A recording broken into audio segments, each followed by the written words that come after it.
Qué gusto, qué alegría, qué bendición estar junto a ustedes una vez más aquí en Lecciones de Esperanza. Este espacio donde juntos nos damos cuenta que Dios siempre tiene un consejo, siempre tiene un mensaje para hacer nuestras vidas diferentes y luego poder ser instrumentos de Dios para hacer mejores, más bonitas, más lindas la vida de las personas que nos rodean y hacer una diferencia en este mundo. Gracias a ustedes que nos ven, nos escuchan en tantos lugares del mundo. Para su servidor Gabriel Moreno, siempre es un motivo de alegría estar nuevamente junto a ustedes, esperando que Dios les bendiga abundantemente. Y para el tema de hoy tenemos un invitado que es de gran bendición para nosotros. Les habla a usted del pastor Daniel Kairos. Pastor Daniel, gracias por estar aquí, muy amable. Un placer poder acompañarlos nuevamente y bueno, muy contentos y un tema muy interesante, así que vamos a disfrutarlo, Gabriel. Así es. Cuando hablamos del amor de Dios, de lo que Él nos regala a nosotros, no sé, pastor, y apreciados amigos, gente que nos ve y nos escucha, siento que a veces como cuando uno va a la universidad que uno quiere aprender una profesión y pues le dan la teoría, uno está siempre ansioso del momento de la práctica, o sea, cuándo me van a mandar al hospital o al terreno para tomar los equipos y aprender. Dios nos da un mensaje, nos abraza, nos transforma, pero ahora nos permite ser instrumentos para que eso que en la Biblia suena tan bonito se vuelva práctico en la vida de nosotros también, ¿no? Sí, creo que eso es lo más interesante del cristianismo, ¿no? El cristianismo real, auténtico, tiene que ver con ser la extensión de las manos de Jesús, de sus pies, de su voz. Y cuando uno realmente vive esa experiencia, puede encontrar a Jesús en los más necesitados, ¿no? Y puede entender un poquito más el Evangelio en acción, ¿no? Creo que es interesante cuando ya conocemos mucho de la teoría y a veces nos quedamos en, ya tal vez un tema no me toca tanto porque ya lo conozco, ahí es el síntoma claro de que uno tiene que empezar a poner más en acción para que obviamente el mismo tema represente mucho más. En mi caso tuve la oportunidad de trabajar 2 años con personas en situación de calle, ¿no? En Buenos Aires, ahí en Retiro, es la estación de trenes más importante de Buenos Aires. Y claro, mucha gente que llega en buses hasta ahí y va a tomar un tren para cualquier lado de Buenos Aires, pasa por ahí. La gente que no tiene dinero, no tiene recursos, se queda a vivir ahí, ¿no? Y hay pequeñas casitas hechas así con cartón y bueno, como muchos lugares de Latinoamérica vemos, y ahí están, ¿no? Y olvidados prácticamente. Pero cuando uno visita a esas personas, conoce la situación, se siente un poquito más cerca de la misión que Jesús cumplió, ¿no? Él iba a las personas que eran olvidadas por los demás y cuando hacemos parte de eso, creo que nuestra vida cambia también, ¿no? Así es, pastor, y creo que todos a veces en el corazón tenemos ese sentimiento de Dios ha hecho tanto por mí, cómo quisiera hacer algo por Dios, pero a veces decimos, pero ¿y qué Dios puede necesitar de mí? O sea, ¿yo qué puedo hacer para mejorar a Dios? Pero hay un texto en Mateo 25:40 interesante donde es una ilustración de Jesús hablando, ¿cierto? De un momento realmente importante y drástico donde se va a saber quién era y quién no era. Dice que el rey les dirá a un grupo de personas, les aseguro que cuanto lo hicieron a uno de estos mis hermanos más pequeños, a mí lo hiciste. O sea, lo que hacemos para eso, como usted mencionaba, pastor, con esas personas con alguna necesidad o con algunas dificultades, Dios lo toma como si lo hubiéramos hecho directamente. Y es interesante porque el contexto de ese versículo muestra que esa gente le va a preguntar, ¿y cuándo hicimos eso? ¿No? O sea, como que en realidad no lo hacíamos como un fin en sí mismo, no era una acción que era para recibir de parte de Dios la salvación, sino que era una respuesta natural, ¿no? Por el amor recibido por Jesús, ¿no? O sea, ¿cuándo hicimos que te visitamos? ¿Cuándo te dimos de comer? Y entonces en ese momento Jesús va a decir, cuando lo hicieron en los necesitados, ahí estaba yo, ¿no? Ver a Jesús en los rostros de las personas con mayor necesidad son experiencias únicas que marcan un cristianismo real, ¿no?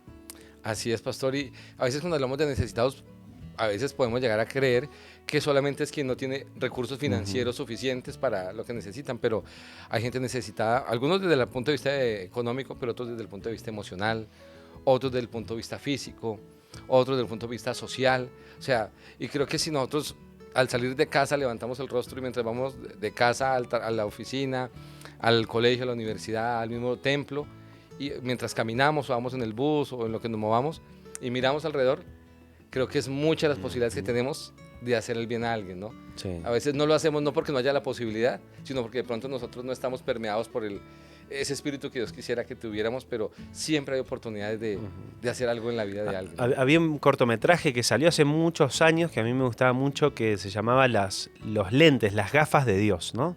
Y cuenta la historia de un hombre que salía como todos los días normalmente a su trabajo y siempre pasaba un niño entre medio, digamos, cuando él estaba saliendo con el auto. Y situaciones que les pasaba en su diario vivir, que era mayormente con personas, y él siempre es disgustado porque le hacían perder tiempo, etc. Hasta que llega alguien y le da las gafas de Dios, ¿no? De alguna manera, como para ponérselas, y cuando se colocaba las gafas veía la necesidad de las personas, ¿no? O sea, podía ver a la persona y un cartelito le aparecía y decía: se acaba de divorciar o se murió no sé quién. Entonces, a partir de entender las necesidades, él logró en la última parte de ese cortometraje tratar de una manera diferente a las personas, ¿no? Creo que cuando vemos con los ojos de Dios a la gente, podemos entender un poquito cómo son, ¿no? O sea, a veces son el resultado de situaciones que están viviendo, y si nosotros simplemente los vemos con nuestros ojos naturales, entonces, claro, no vamos a poder ser de beneficio. Es más, nos van a hacer de estorbo para nosotros, ¿no? Por eso sí, las necesidades son físicas, emocionales, son también del orden también económico, social, y en cada una podemos hacer nuestra parte, ¿no? Pastor, ¿qué lecciones, hablando de este tema, podemos tomar de una historia que nos presenta la Biblia en el libro de Lucas, capítulo 17, acerca de precisamente alguien de necesidad? Está cerca de Jesús, pero no podía acercarse a Él. ¿Cuál es esa historia y qué podemos aprender nosotros para aplicar en la vida? Bueno, es una historia muy interesante, ¿no? La de Jesús sana a un paralítico, ¿no? A veces Jesús buscaba sanar a una persona, a veces la misma persona iba hasta Jesús, o a veces las personas estaban impedidas de ir a Él, ¿no? Entonces necesitaba tener a alguien que lo llevara. Y en esta historia va a ser muy interesante porque la fama de Jesús era tal que la gente se agolpaba para escucharlo, sabían que hacía milagros, sanaciones, y tenía amigos de verdad, que vieron la situación, dijeron: Él puede hacer algo, Jesús puede hacer algo por Él. Y obviamente llegó la innovación ahí, ¿no? La innovación de decir, bueno, no podemos entrar a la casa donde Jesús está, podemos romper el techo, ¿no? O sea, y me gusta porque Jesús no estuvo en desacuerdo con eso, ¿no? O sea, le gusta ver a Jesús que hacemos todo lo humanamente posible para llevar las personas a quien es el sanador, a quien es realmente el que puede libertarlos, ¿no? Entonces creo que nuestra función es ser esos amigos, ¿no? No tenemos la solución para ellos, no podemos hacer los milagros mismos que Jesús hizo, no podemos sanar como Jesús hizo, pero sí podemos llevarlo a la presencia de Jesús, ¿no? Sí podemos orar o hacer una acción de verdad. A veces decimos simplemente, bueno, voy a orar por vos, ¿no? Y realmente después nos decimos, ¿será que oré por toda la gente que dije que iba a orar, ¿no? Y estas personas extendieron las sogas, ¿no? O sea, cuando empezaron a bajar y Jesús mira esa escena, dice: estos son verdaderos amigos, ¿no? Y entonces esa escena seguramente fue recordada por los discípulos mucho tiempo. Hay una serie muy conocida actual que se llama The Chosen, ¿no? Y muestra esta escena de forma muy interesante de todo lo que pasaba en ese contexto en la que la gente pensaba, lo que miraban, los que estaban a favor de que se rompa el techo, de los que no, pero solamente los que iban a hacer todo lo posible eran los verdaderos amigos, ¿no? Y ahí está nuestra función, o sea, ver los necesitados, ver que no tienen posibilidad por su propia cuenta de buscar solución de Jesús, y ser nosotros parte de eso, ¿no? Y sin buscar nada a cambio. Creo que eso es lo más importante, ¿no? Si nosotros buscamos algo a cambio por lo que hacemos, y ahora que está muy común esto de, bueno, hago una buena acción, pero lo filmo y hago un video para que se vuelva viral haciendo un beneficio por otros, no tiene ningún sentido para Dios en realidad, porque estoy percibiendo algo para mi beneficio en vez de simplemente ayudar, ¿no? Es más interés en mí que en otros. Exacto. Pastor, en esa historia que usted nos acaba de narrar, me llaman muchas cosas la atención de lo que usted está mencionando. Una de esas cosas es que hubo un esfuerzo de ellos. Lo más cómodo es que hubieran dicho, no, déjame, vamos a escucharlo, porque entonces podemos ayudarlo y nos vamos a perder medio sermón de Jesús. Pero ellos, como usted menciona en ese momento, se despreocuparon de ellos y toda su atención estaba en que alguien necesitaba de Jesús. Había una barrera humana en ese momento que les impedía a esa persona acercarse, y ellos empezaron a buscar soluciones, se incomodaron, se esforzaron, hicieron algo loco, o sea, algo atrevido, algo disruptivo. O sea, en ninguna otra ocasión vemos que alguien rompe el techo de una casa para llevar, y ellos se arriesgaron, o sea, corrieron un riesgo también y lo llevaron, y muy seguramente, como usted mencionaba, pudieron estar pensando, ¿será que eso nos va a regañar? O el dueño de la casa, pero nada de eso. Antes se alegraron, y me llama la atención porque casi que en la vida nosotros hacemos esfuerzos, pero ellos no hicieron nada por él. Pero su esfuerzo lo permitió que él se conectara con Jesús, y Jesús sí puede hacer algo por él. Tal vez tú y yo no podemos hacer algo nosotros por alguien, pero podemos esforzarnos conectándolo con la fuente de la protección, la provisión, la sabiduría, la vida eterna, y ese esfuerzo que hagamos, Dios lo va a capitalizar, haciendo algo lindo que vamos a decir, oye, pero mire, yo solamente te compartí eso, yo solamente te dije este versículo, y ahora vamos a ver todo lo que Dios puede hacer, ¿no? Con ese sí, acto. Ahí mencionaba, este trabajo requirió de fe, acción, paciencia y después disposición de ser poco convencionales, ¿no? O sea, cuando uno tiene algo que realmente quiere hacer, hace lo imposible para hacerlo, ¿no? Y a veces para nuestro propio beneficio, pero qué lindo es cuando lo hacemos por el beneficio de otros, ¿no? Así es. Yo no sé cuánto le habrá agradecido después los paralíticos a esos 4 o más personas que lo ayudaron, pero seguramente les debía la vida, ¿no? Porque habían sido esa extensión para poder llegar a Jesús. Si no, de otra manera, solo no iba a poder hacer. A menos que Jesús decidiera pasar por ahí, que también hay otros casos en la Biblia, pero en este caso Jesús permitió que sea de esa manera, ¿no? Y de hecho, pastor, hablando de este tema, en algunos casos lo mencionó Jesús directamente, interactuaba con las personas. Me llama la atención que adicional a este caso está otro episodio de una persona que estaba en un estanque llamado Betesda, ¿no? Está en el libro de Juan, capítulo 5. Dicen que pues, sucedía algo en cierta época del año, llegaban unos vientos, se movían las aguas, le atraían unos poderes sobrenaturales al agua. Mucha gente se agolpaba, dicen que los primeros que llegaban recibían un milagro, y había una persona, dice, que estaba paralítica allí, no podía hacer algo. ¿Qué sucedió con esa persona?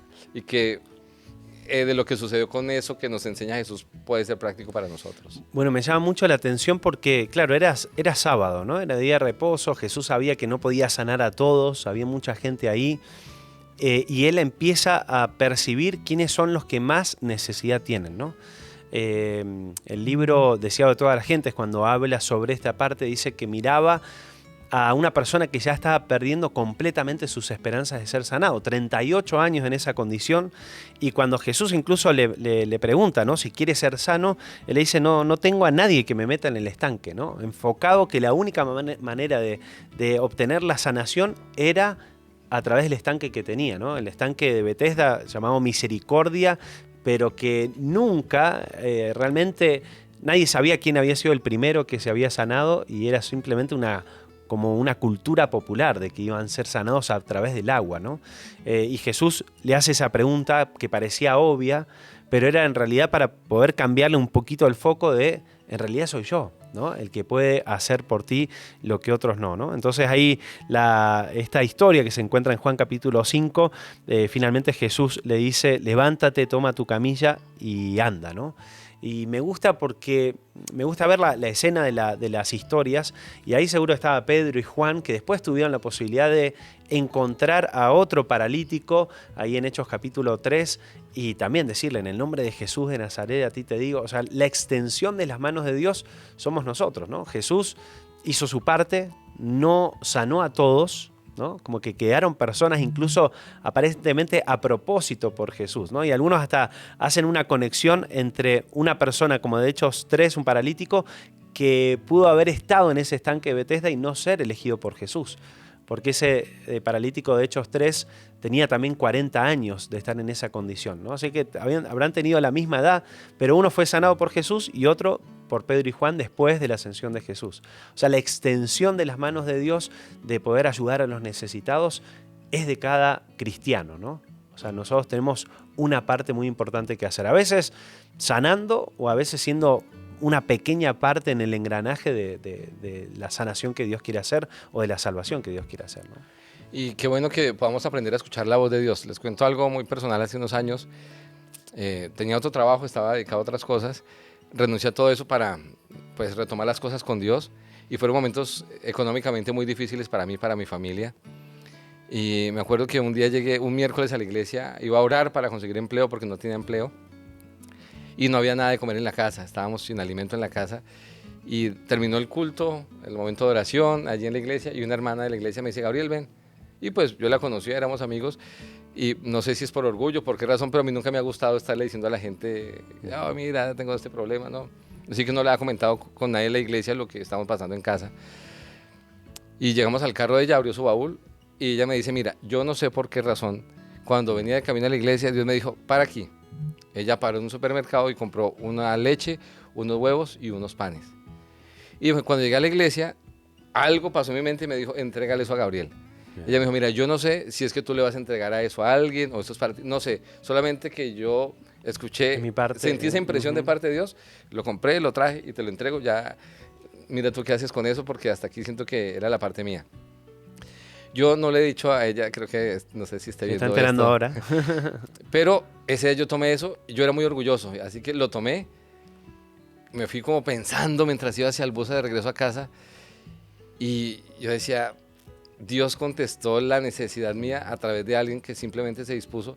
Y a veces creemos que para ayudar a alguien toca tener millones. No, a veces con lo que tenemos en la mano, si nos dejamos utilizar por Dios, podemos hacer una diferencia en la vida de alguien. Con un día que podamos hacer la diferencia en la vida de alguien, Dios se encargará el otro día de colocar a otra persona y hacemos nuestra parte. Entonces, Jesús lo hizo con el paralítico, los amigos lo hicieron con el otro paralítico y estoy seguro que tú y yo conocemos a alguien en la oficina, en el trabajo, en la universidad, en la familia, en algún ambiente en el que nos movemos, en la misma iglesia, con algún tipo de necesidad. Y si tú y yo oramos, Dios te va a dar la oportunidad de ser un agente de Dios en bendición, ¿no? en bendición para esas personas. Me gusta porque a mí me gusta hablar de un fenómeno o un estudio sociológico en realidad que se hizo en 1930, que inicia como una parte de ciencia ficción de que decía que habían 6 grados de separación entre cualquier persona del mundo en esa época, ¿no? Que habían más o menos 1 billón de personas, ¿no? Que vivían en nuestro planeta. Y a través de 6 grados de separación de una persona que conocía a 100 personas, ¿no? Y uno de esos 100 conocía a otros 100, iban exponencialmente llegando a cualquier otra persona del mundo, ¿no? Y a través de las redes sociales hoy está comprobado que esos grados de separación con cualquier persona del mundo es como de 2,3, cuando en realidad hace muchos años era de 6, ¿no? Sin embargo, la oración solo tiene 1 grado de separación, ¿no? Es conectarse con Dios y decirle, Señor, hoy permíteme ser sensible a tu voz y si me encuentro con alguien que tiene necesidad, mostrame, ¿no? Y así tantas cosas han pasado y eso creo que es, como decíamos, no ser un cristiano real. O sea, Jesús hacía eso. Cuando él miraba a los paralíticos decía, ¿a cuál? ¿No? ¿A cuál de todos? Tengo poco tiempo para hacerlo, ¿a quién elijo? Y el que menos esperanza tiene. Y Dios le mostraba, o él mismo, a partir de su divinidad, entendía quién era el que necesitaba más, ¿no? Y qué lindo es vivir el cristianismo de esa manera, ¿no? No solo esperar momentos específicos que a veces la iglesia tiene o ciertas ONG tienen para vamos a ayudar, vamos a donar sangre, vamos a hacer esto, sino como un estilo de vida, ¿no? Como ayudar a cualquier persona que se nos cruce en el camino, que a veces no podemos ver más allá de los ojos naturales. Dios nos puede ayudar a mirar el corazón y saber que podemos hacer algo que puede transformar su vida, aunque sea pequeño, pero puede transformar su vida, ¿no? Pastor, hay un grupo de personas en el mundo que están sufriendo mucho en sus países por muchas situaciones de orden público y de guerras en muchos países del mundo. Menciona la Biblia algo en relación a los migrantes, las personas que deben salir de sus lugares de origen por situaciones difíciles y qué debemos hacer nosotros. ¿Cuál sería la orientación de la Biblia para cuidar de ellos? Bueno, ahí es interesante porque el pueblo de Israel fue extranjero muchas veces, ¿no? Incluso a Jesús le tocó ir a Egipto. El pueblo de Israel sabe lo que es vivir en una nación ajena, ¿no? En una tierra que no les pertenece, en un lugar donde dependían del favor de los demás para ver si comían o no comían. Y bueno, incluso con Egipto les pasó que obviamente los pusieron esclavos. Entonces, claro, la misión que Jesús tenía a través de ellos era muy grande. Cuando haya un extranjero entre ustedes, ayúdenlos, ¿no? Por eso Jesús, cuando entra al templo, ¿no? En esa historia súper conocida de Juan capítulo 2, capítulo 3, cuando tira las mesas y todo lo demás, dice, ¿por qué Jesús estaba tan enojado? Si la gente estaba, de alguna manera, el templo estaba funcionando bien. Y una de las respuestas es porque funcionaba todo ese tema de los cambistas, todo el tema de los animales, la venta y demás, en la zona del templo que era para los extranjeros, para los gentiles, ¿no? O sea que si un gentil en realidad iba a Israel a conectarse con el Dios de Israel, iba solo a tener ruido, olores de todo tipo y no se iba a poder conectar con el Dios de ellos. Y Jesús dice eso, no puede ser así. Ustedes saben lo que es ser extranjeros y si hay gente que está viniendo para conocerme a mí, ayudémoslos, ¿no? Así que nuestra misión con los extranjeros, con aquellos que tal vez son inmigrantes, refugiados, es de esto que decíamos, ¿no? No pueden hacer nada quizá por nosotros y es solamente un amor desinteresado, ¿no? Y Jesús nos enseñó completamente a eso, ¿no? A poder hacer todo lo posible para poder ayudarlos en la medida que nosotros podamos, ¿no? Hay distintos países donde a veces se permite más, a veces se permite menos, pero en la medida que podamos siempre es bueno formar parte de eso, ¿no? Conocer, incluso en internet, ver quiénes están haciendo algo por los refugiados y sumarnos, aunque sea de alguna manera para ayudarlos, ¿no? Pastor, ya cerrando, hay un principio lindo en el libro de San Juan, capítulo 15, versículo 13. ¿Cuál es ese principio y cómo podemos nosotros llevarlo a la realidad, ¿no? Bueno, ese versículo, que es ese principio que mencionabas, dice: nadie tiene mayor amor que este, que uno ponga su vida por sus amigos, ¿no? Jesús creo que ha sido el mejor amigo de la historia, ¿no? No solo de sus discípulos, sino de todos nosotros, que ha dado su vida para pagar el precio que nos correspondía pagar a nosotros, ¿no? Y es el principio que nosotros tenemos que tener en cuenta. Y como decíamos, solamente entendiendo el sacrificio de Jesús por nosotros y todo lo que Él hizo, que en realidad nos corresponde la muerte y Él a través de su gracia nos da la posibilidad de la vida, solo por eso deberíamos tener una respuesta de ayudar a otros, ¿no? A los que tal vez hoy están pasando por momentos más difíciles que los nuestros, ¿no? Así que ese gran principio, ese hermoso principio es dar todo por el otro, ¿no? Dar todo por el otro, sin buscar nada a cambio. En este caso Jesús le tocó hasta dar la vida, pero también durante su tiempo de vida, esos 3 años y medio de ministerio, daba su tiempo. Jesús estaba cansado seguramente muchas veces de sanar enfermos, estar continuamente con la gente, a veces tenía que ir a reposar solo, etcétera, pero es la parte que nos corresponde a nosotros también, ¿no? Poder dar lo mejor por los otros, porque en algún momento también lo recibiremos, ¿no? Todo lo que va, vuelve y bueno, de esa parte es tan interesante poder siempre hacer lo mejor de nuestra parte. Pastor, gracias por habernos acompañado. Agradecemos mucho su tiempo y esta linda explicación del amor práctico para quienes están en necesidad. Pues vamos a orar, si nos lo permite, Pastor, para cerrar. Buen Dios, Señor, gracias. Gracias porque un día nos viste en necesidad y enviaste a Jesús para que viniera a rescatarnos. Así como la historia que leímos necesitó de un amigo que acercara a la persona en necesidad con Jesús, Jesús vino a acercarnos con el Padre Celestial. Gracias por lo que Él ha hecho en nosotros y ahora permítenos, llenos de tantas bendiciones, ir a compartirlas con otros también, Señor. Permítenos ser sensibles, abrir nuestros ojos para ver las personas como tú las ves, Señor, y poder ser tu instrumento para atender sus necesidades, Señor, sean emocionales, espirituales, físicas, económicas, Señor, ser una bendición en sus vidas. Así que, Padre, bendice a los que nos ven y nos escuchan. Si tienen alguna necesidad, proporciona a través de alguien el auxilio para ellos, Señor. Provee, Señor, de alguna manera, como siempre lo sabes hacer, la posibilidad que ellos puedan sentirse abrazados, cuidados, protegidos y suplidos por ti.